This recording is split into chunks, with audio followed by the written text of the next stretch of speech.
മച്ചമ്പീസിൻ്റെ പുതിയൊരു വീഡിയോയിലേക്ക് എല്ലാവർക്കും സ്വാഗതം. അപ്പോൾ ഇന്നത്തെ ഒരു കുഞ്ഞു വീഡിയോ എന്ന് പറയുന്നത് നമ്മളെ ഈ ബാക്ക്ഗ്രൗണ്ടിൽ കണ്ട ചെടിയാണ്ട നല്ല പച്ച കളറിലൊരു വള്ളിച്ചെടി. അപ്പോൾ ആ വള്ളിച്ചെടീനെ പറ്റിയിട്ടാണ് ഇന്നത്തെ ഒരു കുഞ്ഞു വീഡിയോ എന്ന് പറയുന്നത്.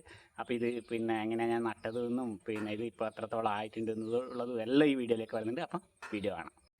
ഈ മതിലിൻ്റെ മേലിൽ ഞാൻ ഏകദേശം ഈ ഒരു ചെടി വെച്ചിട്ട് ഏകദേശം 2.5-3 വർഷത്തോളം ആയിട്ടുണ്ട്. അപ്പോൾ എന്താ നല്ല നിറഞ്ഞ് കിടക്കുന്നുണ്ട്. ഞാനിത് സത്യം പറഞ്ഞു കഴിഞ്ഞാൽ ഒരു പ്രാവശ്യം അങ്ങാറ്റം കട്ട് ചെയ്തതേ ഉള്ളൂ. ഇതുവരെ ഞാൻ ഇത് കട്ട് ചെയ്തിട്ടില്ല. പക്ഷേ ശരിക്കും കട്ട് ചെയ്ത് വെച്ചിട്ടുണ്ടെങ്കിൽ നല്ല ഭംഗിയുണ്ടായിരുന്നു. ഇത് നമ്മളെ ഇവിടുന്ന് വീട്ടിലേക്ക് പോകാനുള്ള അടുക്കള വശത്തേക്ക് പോകാനുള്ള ചെറിയൊരു ഇടവഴി പോലെ എന്താ എല്ലാം തിങ്ങി നിറഞ്ഞിട്ടാവുള്ളത്. ശരിക്കും ഞാനിത് ആകെ ഒരു 10-15 പീസേ ഇത്രയും ദൂരമായിട്ട് ചെറിയൊരു പീസാക്കിയിട്ട് വെച്ചിട്ടുള്ളൂ. ഇതിപ്പോൾ എന്താ ഇവിടെ എൻ്റെ വളപ്പം കഴിഞ്ഞ് ഇവിടെയൊന്നും ഞാൻ ശരിക്കും അതിൻ്റെ തൈ നട്ടിട്ടേ ഇല്ലതാ. ഏകദേശം ഫൈനൽ നട്ടത് ഇവിടെയാണ്. എന്താ അതും കഴിഞ്ഞ് നമ്മളെ വളപ്പം കഴിഞ്ഞതാ എൻ്റെ ആപ്പൻ്റെ വളപ്പിലേക്ക് എത്തിയിട്ടുണ്ട്. ഇത് ഞാൻ മതിൽ തേച്ചിട്ടില്ല, തേക്കാണ്ട് പ്ലാസ്റ്ററിങ് ചെയ്യാണ്ട് തന്നെയാണ് ഇത് നട്ടിട്ടുള്ളത്. കാരണം അന്നേരം ഞാൻ ഇത് മതിൽ കെട്ടുന്ന സമയത്ത് അങ്ങനെ കയ്യിലൊന്നും വലിയ പൈസയൊന്നും ഇല്ലാത്തതുകൊണ്ട് ഒരു വെള്ളമായിട്ടുള്ളൊരു വേസ്റ്റ് കല്ലാന്ന് ഞാൻ വെച്ചിട്ട് മതിൽ ചെയ്തിട്ടുണ്ടായത്. അപ്പം മതിൽ ചെയ്ത് ഏകദേശം ഒരു 2-3 വർഷം കഴിഞ്ഞതിന് ശേഷം മഴ കൊണ്ടിട്ട് ഇത് മതിലെല്ലാം അലിഞ്ഞു പോകാൻ തുടങ്ങി. ആ സമയത്താണ് എനിക്ക് ഈ ഒരു ചെടി കാണുന്നത്. ഞാൻ ഈ ചെടി കാണുന്നത് ചെടീനെ പറ്റി അറിയുന്നത്. അതിന് ശേഷം എൻ്റെ ഒരു സുഹൃത്തിൻ്റെ അടുത്ത് ഞാൻ ഈ ചെടീൻ്റെ ഒരു 10-15 പീസ് കൊണ്ടുവന്നിട്ട് ഇവിടെ ദൂരം നട്ടു. ഞാൻ നട്ടത് വേനൽക്കാലത്താണ്. വേനൽക്കാലത്തായതുകൊണ്ട് തന്നെ ആഴ്ചയിൽ ഒരു ദിവസം എന്ന് പറഞ്ഞ മാതിരി വെള്ളം ഒഴിക്കേണ്ട ഒരു ആവശ്യം ഉണ്ടായിരുന്നു. അപ്പം അത് കഴിഞ്ഞ് ഇപ്പം മഴക്കാലത്തൊന്നും ചെയ്യേണ്ട ആവശ്യമില്ല. കട്ട് ചെയ്ത് ക്ലിയറാക്കി നിർത്തിയാൽ മതി. നല്ല ഭംഗിയായിരിക്കും കാണാൻ വേണ്ടിയിട്ട്. അതുപോലെ തന്നെ മതിലിന് നല്ല സപ്പോർട്ടായിരിക്കും. മതിൽ പെട്ടെന്നൊന്നും പറഞ്ഞു വരില്ല. അത്രയും ഇതിൻ്റെ വേര് എന്ന് പറയുന്നത് കഴിഞ്ഞാൽ ഇതാ ഉള്ളിലേക്ക് പോയിട്ട് ഞാൻ കാണിച്ചു തരാം. കണ്ട ഉള്ളിലേക്ക് പോയിട്ട് മൊത്തം മതിലിനെ അങ്ങനെ പിടിച്ച് നിർത്തിക്കും. അത്രയും സപ്പോർട്ടാണ്. കണ്ട അത് ഇവിടുന്ന് ഇതാ ഇങ്ങനത്തോളം വന്ന് കാണാൻ നല്ല ഭംഗിയാണ്. അതിൻ്റെ സൈഡ് ഞാൻ കാണിച്ചു തരാം. എന്താ അങ്ങനത്തോളം നമ്മൾ റോഡ് സൈഡിൽ തന്നെ ആയതുകൊണ്ട് കാണാൻ നല്ല ഭംഗി. ഇത് കട്ട് ചെയ്ത് നിർത്തിക്കുകയും കൂടി ചെയ്തിട്ടുണ്ടെങ്കിൽ സംഭവം അടിപൊളിയാവും. ഇതാ ഇങ്ങനത്തോളം ഇതാ ഇവിടെയൊന്നും ഞാൻ നട്ടിട്ടേ ഇല്ല. ഇവിടെയാണ് എൻ്റെ കൊണ്ടുപോയി നട്ടതാ. ഇപ്പോൾ അത് ഇവിടെ വന്ന് ഇങ്ങനത്തോളം വരുന്നുണ്ട്.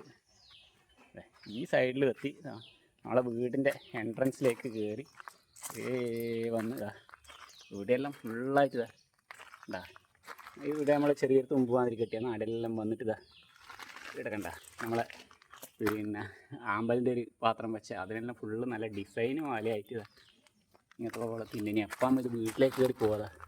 നമ്മളെ വീടാണിത്. അപ്പം അത്രയും നല്ല രസമായിരിക്കും ഇത്. ഡിസൈനെല്ലാം ചെയ്യാൻ പറ്റിയിട്ടുണ്ടെങ്കിൽ നല്ല അടിപൊളി ഒരു ചെടിയായത്. ഇതിൻ്റെ ശരിക്കും ശാസ്ത്രീയ നാമം എന്ന് പറയുന്നത് ഫിക്കസ് പൂമീലിയ എന്നാണ് പറയുക. നമ്മളിവിടെ അതിൻ്റെ പേരെന്നാന്നുള്ളത് അറിയില്ല. എന്തായാലും നല്ലതാ അടിപൊളി ചെടി, മനോഹരമായിട്ടുള്ള ചെടിയാണ്.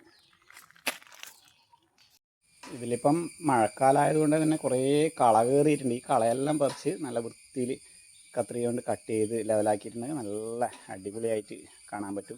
ഒന്നാമത് ഇതിന് വലിയ ചിലവൊന്നും വരുന്നില്ല എന്ന് മാത്രമല്ല ഇത് പെട്ടെന്നൊന്നും നശിച്ചു പോവില്ല. നമ്മളിപ്പോൾ വേനൽക്കാലത്ത് കുറേ ഉണങ്ങിയ മാതിരി കണ്ടാലും മഴ പെയ്യുമ്പോഴത്തേക്ക് അത് വീണ്ടും തേച്ച് നല്ല കണ്ടീഷനായിട്ട് വരും. അപ്പോൾ സംഭവം എന്തായാലും അടിപൊളിയാണ്. ചെയ്യാൻ പറ്റുന്നവർക്ക് മതിലൊന്നും പ്ലാസ്റ്റർ ചെയ്യാൻ പൈസ ഇല്ലാത്തവർക്കെല്ലാം നല്ല അടിപൊളിയായിട്ട് ഇത് ചെയ്തു കൊടുക്കുക. അത് മാത്രമല്ല അപ്പോൾ നല്ലൊരു തണുപ്പ് ഫീൽ ചെയ്യുകയും ചെയ്യും. കാരണം നല്ല പച്ചപ്പായതുകൊണ്ട് അപ്പോൾ നല്ലൊരു തണുപ്പ് ഫീൽ ചെയ്യുകയും ചെയ്യും. മെയിനായിട്ടൊന്ന് കട്ട് ചെയ്ത് നിർത്തിച്ചാൽ സംഭവം അടിപൊളിയായി. നമ്മൾ വീഡിയോ എടുക്കുന്ന കണ്ടിട്ടാണ് നമ്മളെ പൂച്ച ഗർഭിണിയാണ്, പ്രസവിക്കാനായിട്ടാണ് ഉള്ളത്. അത് വന്ന് നോക്കുന്നുണ്ട്. അന്യം കൂട്ടുന്നില്ലേന്ന് ചോദിച്ചിട്ടാന്ന് തോന്നുന്നു ഒച്ചയാക്കുന്നത്. പോട് അതേക്കോട് റെസ്റ്റ് എടുത്തോ, പോയി റെസ്റ്റ് എടുക്ക്. പറയുന്നത് തീരെ പിടിക്കുന്നില്ലാന്ന് തോന്നുന്നു. എന്താ നല്ല സംഭവം നല്ല അടിപൊളിയല്ലേ. അപ്പം പറ്റുമെങ്കിൽ ഇതേമാതിരി ചെയ്യാൻ പറ്റുന്നവർക്ക് ചെയ്യുക. നല്ല അടിപൊളിയായിട്ട് വരും. ഇത് ചെയ്യാൻ താല്പര്യമുള്ളവർക്ക് ഇത് തൊട്ടടുത്തുള്ളവരെല്ലാമെങ്കിൽ നമ്മളിതിൻ്റെ തൈ വേണമെങ്കിൽ ഇവിടെ വന്നാൽ നമ്മൾ കട്ട് ചെയ്ത് തരും. യാതൊരു ബുദ്ധിമുട്ടുമില്ല. ഇഷ്ടംപോലെ കട്ട് ചെയ്ത് കളയാനുണ്ട്. അപ്പോൾ ഈ ഒരു സംഭവം ചെയ്ത് കഴിഞ്ഞാൽ മതിലിന് ഒരുപാട് പൈസ കളയേണ്ട ആവശ്യമില്ല. നല്ല ഭംഗിയായിട്ട് മതിൽ നിർത്തിക്കാൻ പറ്റും. ചെറിയ ചിലവേ ഉള്ളൂ, വളരെ ചെറിയ ചിലവ് മാത്രമേ ഉള്ളൂ. നല്ല ഭംഗിയായി കട്ട് ചെയ്ത് നിർത്തിച്ചാൽ സംഭവം നല്ല അടിപൊളിയാവും. അപ്പോൾ ഈ ചെടി എവിടെ കിട്ടുക എന്നുള്ളത് എനിക്കറിയില്ല. ചെയ്യാൻ താല്പര്യം ഉണ്ടെങ്കിൽ നിങ്ങൾ എന്നെ കോൺടാക്ട് ചെയ്തിട്ടുണ്ടെങ്കിൽ പിന്നെ ഇങ്ങോട്ട് വന്നു കഴിഞ്ഞാൽ സംഭവം ഞാൻ തരാം. അതിന് വേറെ കാശൊന്നും വേണ്ട.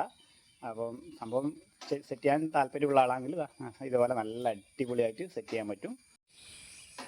ഇതിങ്ങനെ കാട് പിടിച്ചിരിക്കുന്ന ആ ഒരു കണ്ടിട്ട് ആരും പേടിക്കൊന്നും വേണ്ട. ഇതിൻ്റെ ഉള്ളിൽ പാമ്പൊന്നും കയറി കൂടില്ല. കാരണം അതിനുള്ള സ്പേസൊന്നും ഇതിൻ്റെ അകത്തില്ല. പിന്നെ കട്ട് ചെയ്ത് നിർത്തിച്ചിട്ടുണ്ടെങ്കിൽ അത്രയും ചുമരോട് പറ്റി നിൽക്കും. ഇതിപ്പം കുറേ ഭാഗം പുറത്തേക്ക് ഇങ്ങനെ തള്ളി വന്നിട്ടുണ്ട്. അപ്പം കട്ട് ചെയ്ത് നല്ല ഭംഗിയാക്കിയിട്ടുണ്ടെങ്കിൽ അടിപൊളിയായിട്ട് ചുമരിന് തന്നെ പറ്റി നിന്നിട്ട് കാണാൻ നല്ല ഭംഗിയും നല്ല ഷേപ്പുമായിട്ട് മാറും. അപ്പോൾ ഇന്നത്തെ വീഡിയോ ഇത്ര മാത്രമേ ഉള്ളൂ. പുതിയൊരു വീഡിയോ വരുന്നവരെ എല്ലാവർക്കും ബായ്.